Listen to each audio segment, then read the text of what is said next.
Today, once again, a day of solving no differential equations whatsoever. The topic is a special kind of differential equation, which occurs a lot.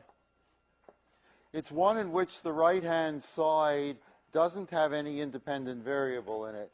Now, since I'm going to use as the independent variable t for time, maybe it would be better to write the left-hand side to let you know, since you won't be able to figure out any other way what it is. dy dt we'll write it this time. dy dt is equal to, and the point is that there is no t on the right-hand side. So there's no t.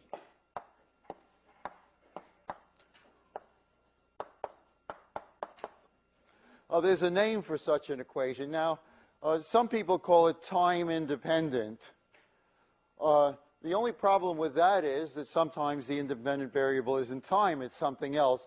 We need a generic word for there being no independent variable on the right-hand side. So the word that's used for that is autonomous.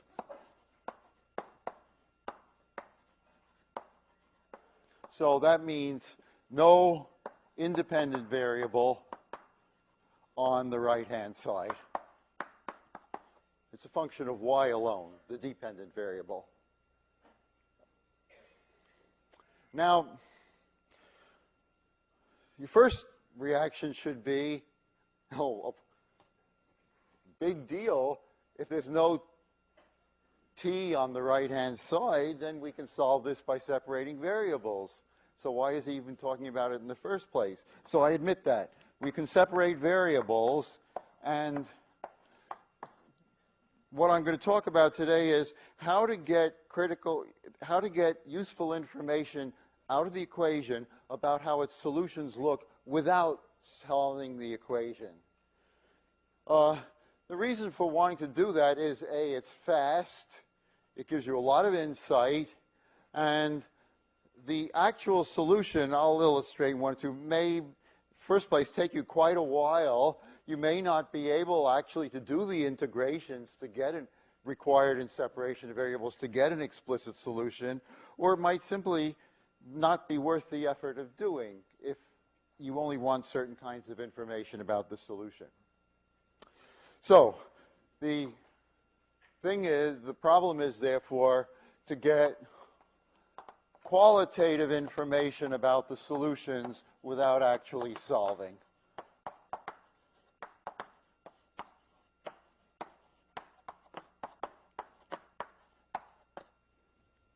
Without actually having to solve the equation. Now, to do that, first of all, let's take a quick look at how the direction field to such equation. After all, it's the direction field is our principal tool for getting qualitative information about solutions. So how does the direction field look? Well, think about it just for a second, and you'll see that every horizontal line is an isocline. So the horizontal lines, and what are their equations? This is the t-axis, and here's the y-axis. The horizontal lines have the formula y equal a constant. Oh, let's make it y equals y0, let's say, for different values of the constant y0. Those are the horizontal lines. And the point is they're isoclines. Why? Well, because along any one of these horizontal lines, I'll draw one in, what are the slopes of the line elements? The slopes are dy dt is equal to f of y0, but that's a constant because there's no t to change as you move in the horizontal direction. The slope is a constant. So if I draw in that isocline, I guess I've forgotten, as our convention, isoclines are in dashed lines, but if you have color, you're allowed to put them in living yellow.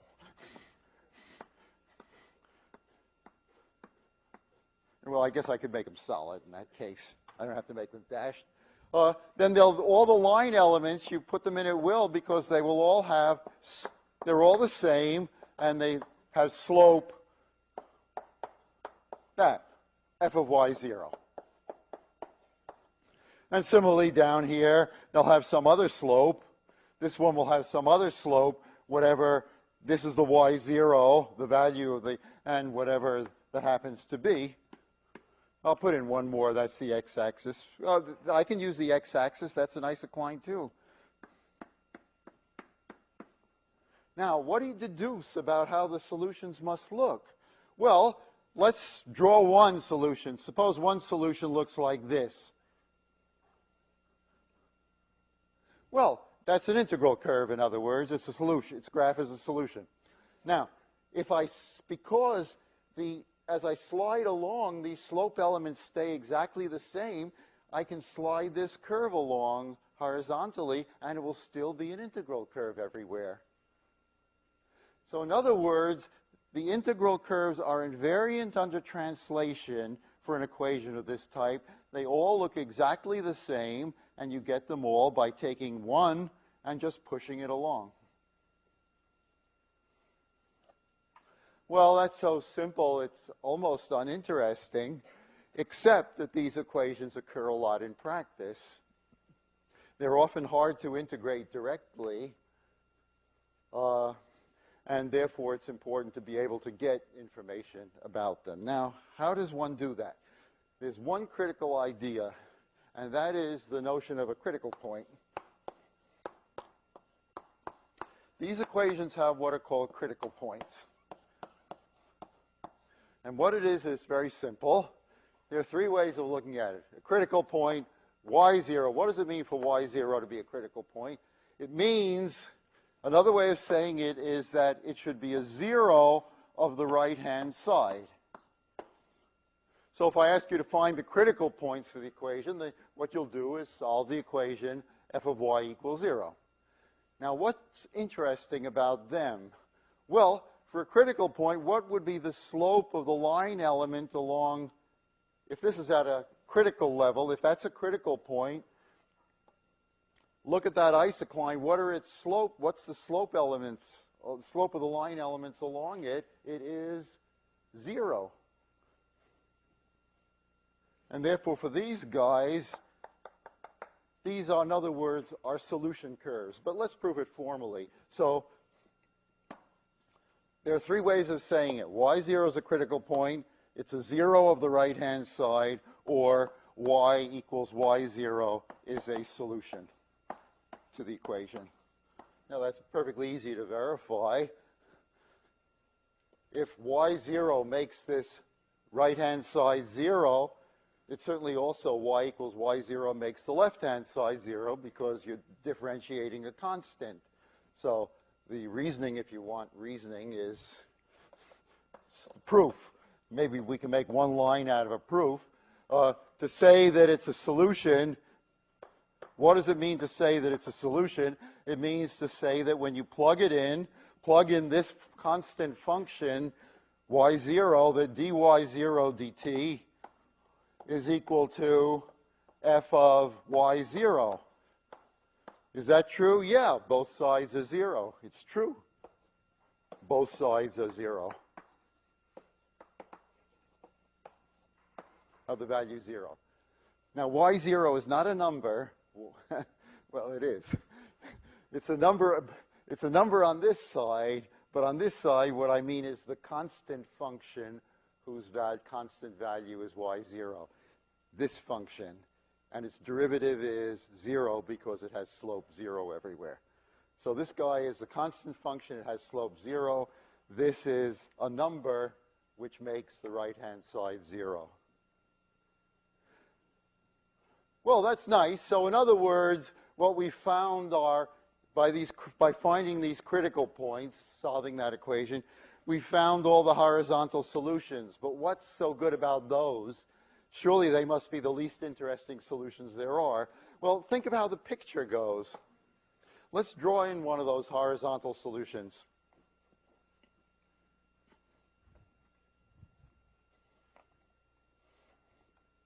So here's a horizontal solution. That's a solution. So this is my y0. That's the height at which it is.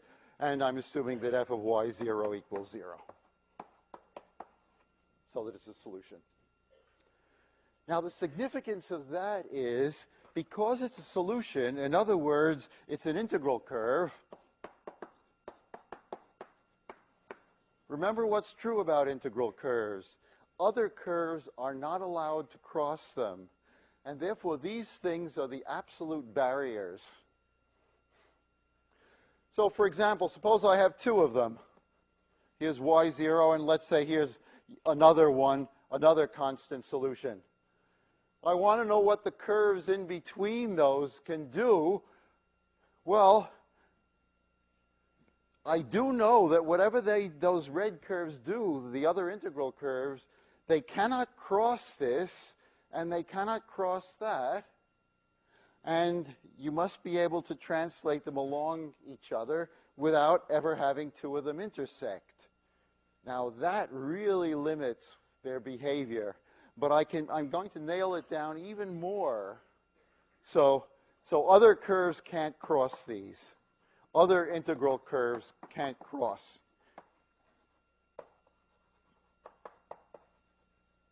Can't cross these yellow curves, these yellow lines, these horizontal lines.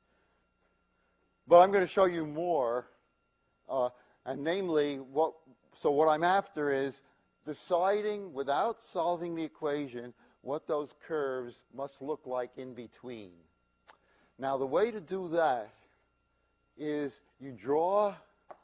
So if we want to make steps, everybody likes steps, okay. So step one is going to be find these. Find the critical points. And you're going to do that by solving this equation, finding out where it's 0. Once you've done that, you're going to draw the graph of f of y. And the interest is going to be, where is it positive? Where is it negative? You've already found where it's 0. Everywhere else, therefore, it must be either positive or negative. Now, once you found that out, why am I interested in that? Well, because dy dt is equal to f of y, right? That's what the differential equation says. Therefore, if this, for example, is positive, that means this must be positive. It means that y must be increasing. The solution must be increasing. Where it's negative, the solution will be decreasing. And that tells me how it's behaving in between these yellow lines, or on top of them, or on the bottom. Now, at this point, I'm going to stop, I'm going to stop talking generally, and everything else in the rest of the period will be done by examples, which will get increasingly complicated. Not terribly complicated by the end, but let's do one that's super simple to begin with.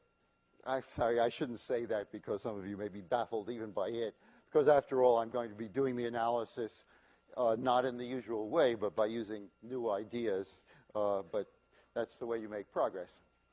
All right, so let's do our bank account. So Y is money in the bank, in the bank account.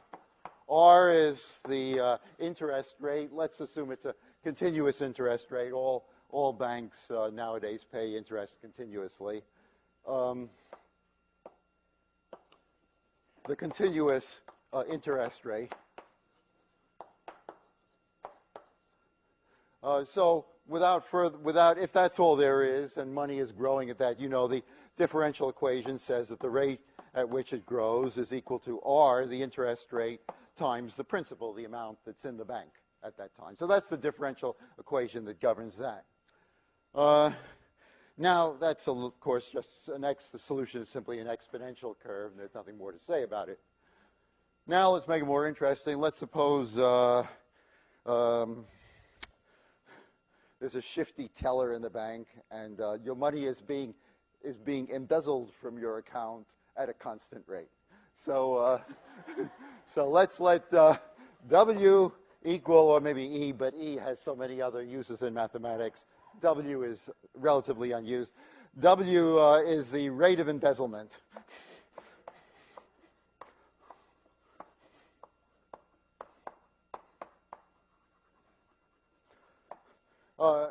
Thought of as continuous. So every day a little bit of money is sneaked out of your account because you're not paying any attention to it. You're off skiing somewhere and not noticing what's happening to your bank account. So since it's the rate, it's a time rate of embezzlement, I simply subtract it from this. It's not W times Y because the embezzler isn't stealing a certain fraction of your account. It's simply stealing a certain number of dollars every day, the same number of dollars being withdrawn from the account. Okay, now, of course, you could solve this. This separates variables immediately. You get the answer, and there's no problem with that. But let's analyze the behavior of the solutions without solving the equation by using these 2 points. So I want to analyze this equation using the method of critical points. So the first thing I should do is, so here's our equation, is find the critical points. Notice it's an autonomous equation, all right, because there's no t on the right-hand side. Okay, so the critical points, well, that's where ry equals 0, ry minus w equals 0. In other words, there's only one critical point, and it occurs when y is equal to w over r. So that's the only critical point.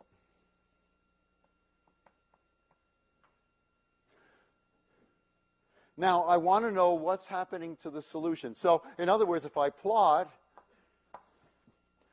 I can write away, of course, negative values aren't particularly interesting here. There is definitely a horizontal solution, and it has the value.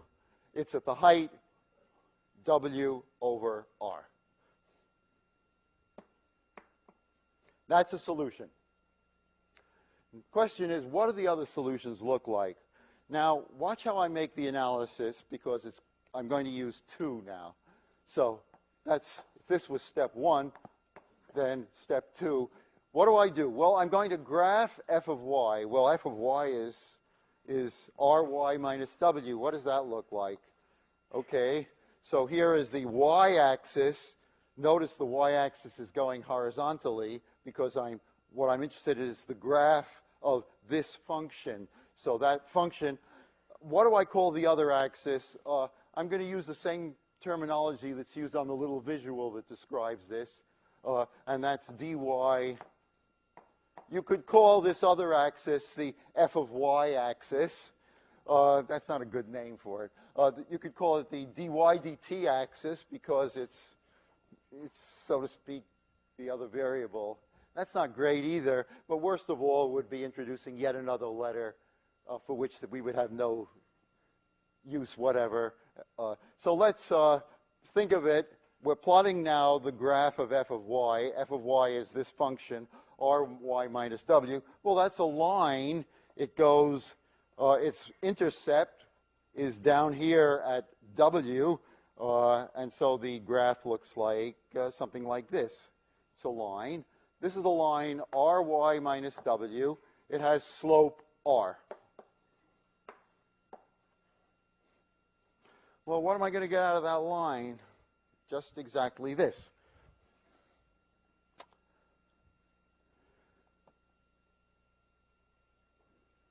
Just this.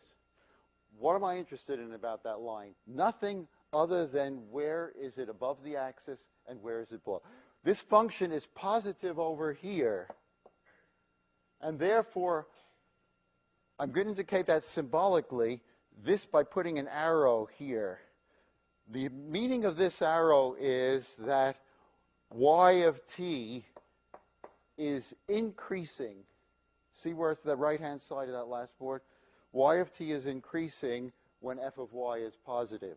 F of y is positive here, and therefore to the right of this point it's increasing.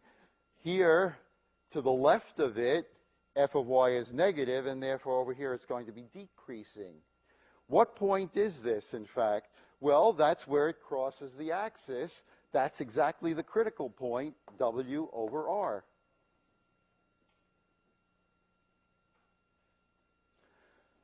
Therefore, what this says is that a solution, once it's bigger than y over r, it increases.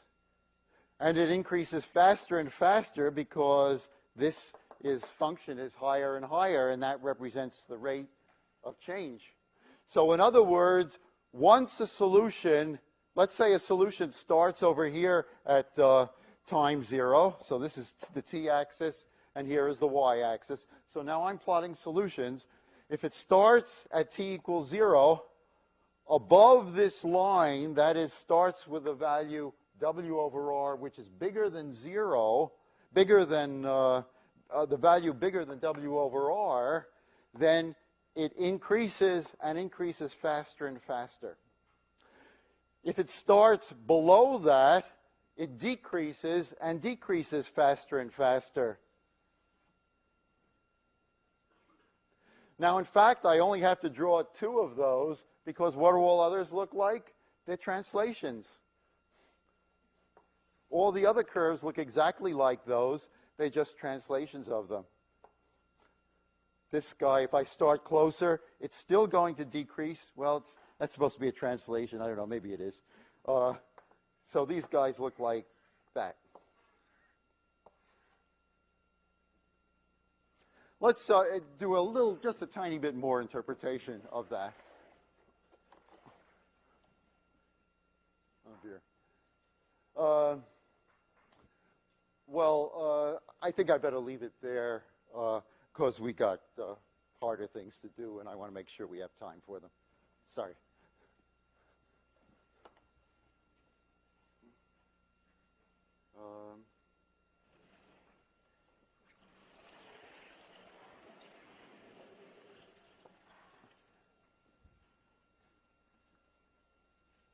Okay. Next example, the logistic equation. Some of you have already solved this in recitation, and some of you haven't.